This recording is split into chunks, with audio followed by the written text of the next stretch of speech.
you're the Senior Innovation Manager, which is like an all-time title. Anything around innovation is always exciting to me.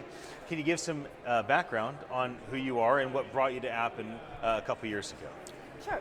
So I have primarily been in the data collection market research industry, and that is from the traditional market research, competitive intelligence, through to software as a service to get insights from communities.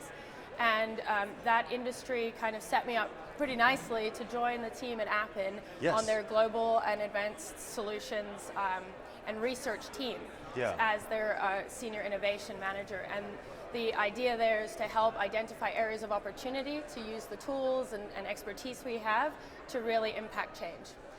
Now, Appen's been around for 25 years? Yep. So I imagine the company has transformed over time. Yes. So who is the company today? Like if somebody's like, what does Appen do today? How would you explain that? Yeah, so we actually began as a translation transcription company, and that's our roots. And after a series of acquisitions, we've become really a hub for data collection and model testing for the AI lifecycle. So we really have human in the loop data collection through to model evaluation, so we can be there alongside our clients as they develop these models from the initiation and the curation of the data sets, the annotation of them, but then also making sure that before they go into the wild that they do work. Yes. And then what about how did the company get there, right? It started more than 2 decades ago. It's an Australian company? Yep. Okay, so maybe give us a little background and like what brought the company to this place today?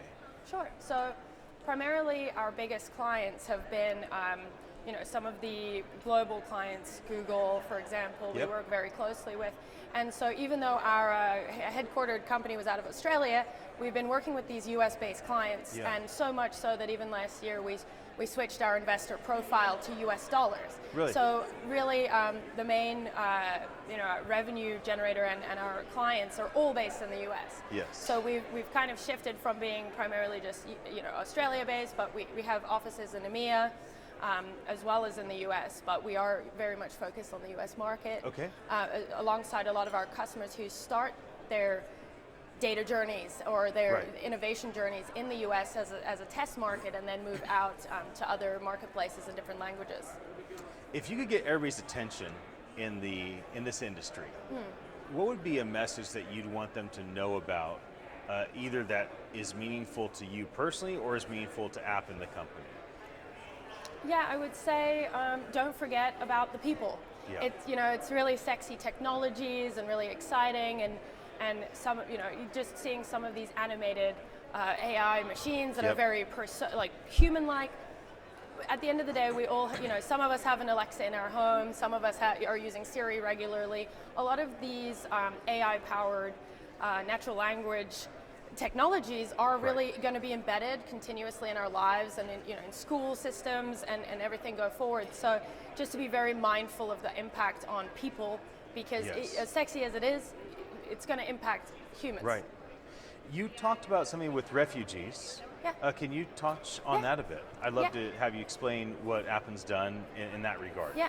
So very much our company has been looking to leverage so we've built a group of 1 million crowd workers. Amazing. So that's across the world, 175 countries plus, with our partner network up to 235.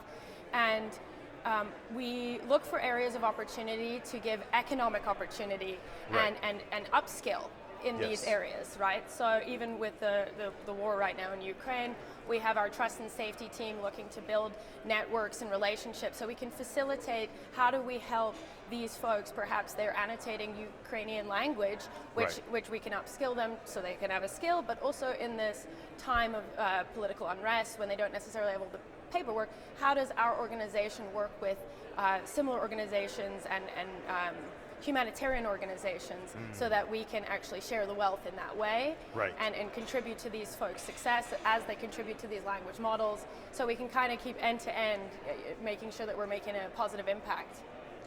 And what do you see coming around the corner? Maybe we can start with Appen, then we can talk about the industry as a whole, because a lot of what you and I have talked about is like remembering the human and having humanity at the forefront of our technological advancements. And so For Appen specifically, as the Senior Innovation Manager, what are you looking toward the next several weeks, several months, several years, decades?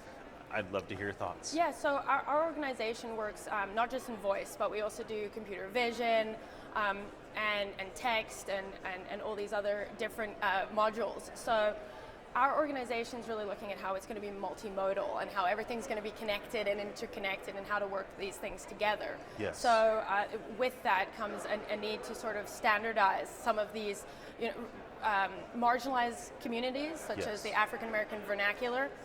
Right now is underserved by all the prevailing models. So how do we make sure that we're measuring and monitoring? So we have developed a solution, a benchmarking solution for the voice assistants, which will then be more of an industry-wide initiative to keep everybody moving towards the same goal, so nobody gets left behind as we continue to adopt this type of technology.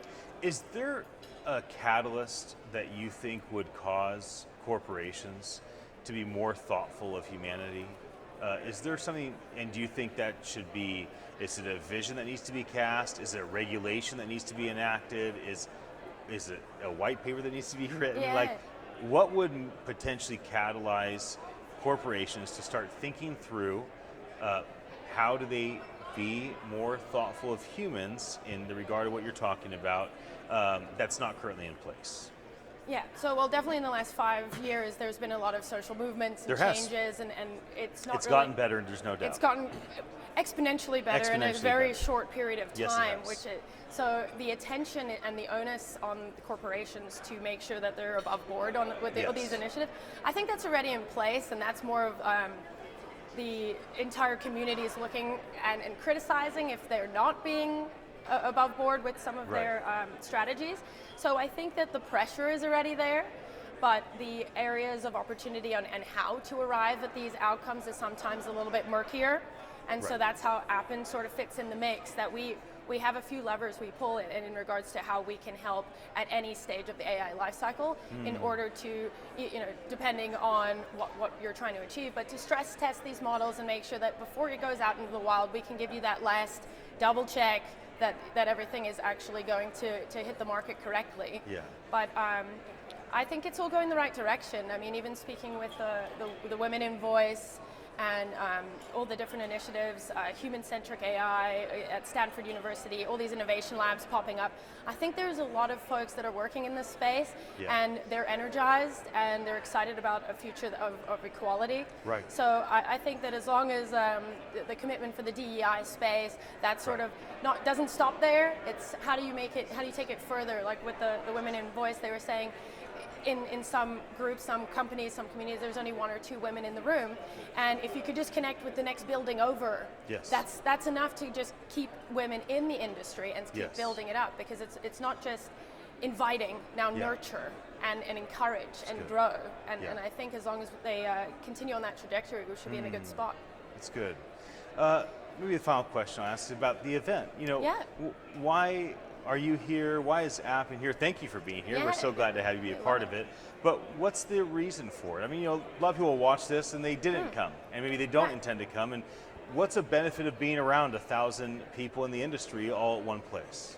Well, the atmosphere is overwhelming, because I think what does come through, VoiceBot AI and a lot of these different publications about this industry is that there is a lot of excitement and energy towards it, and to see it sort of come to fruition with these different demos of what is achievable, I think just sort of reinvigorates the need to continue to push, right? Because a lot of us are working from home now, so to see other colleagues working on the same mission, I think is really powerful. Yes. Well, thank you so much for sitting down with me, Alexi. Yeah. That I got messed up because of the speaker. But now my name, Ian, is all over the news for the hurricane. I'm like, I don't know if I like that. Hurricane Anyways. Ian, very funny. Well, actually, I was sailing in Hurricane, the remnants of You're Hurricane. Kidding. Yeah, of Hurricane Ian out of Connecticut. And we were racing a long distance race. It was 8 hours of racing. No way. And we had 8 crew on board, and it was miserably wet and horrible and windy. But we went out there in a sport boat. Yes. And so we went over the start line, and actually the boat went all the way over on its side. And the skipper starts yelling, and he's yelling instructions. And when we finally got the boat righted and got organized, he actually yells out, do what I mean, not what I say.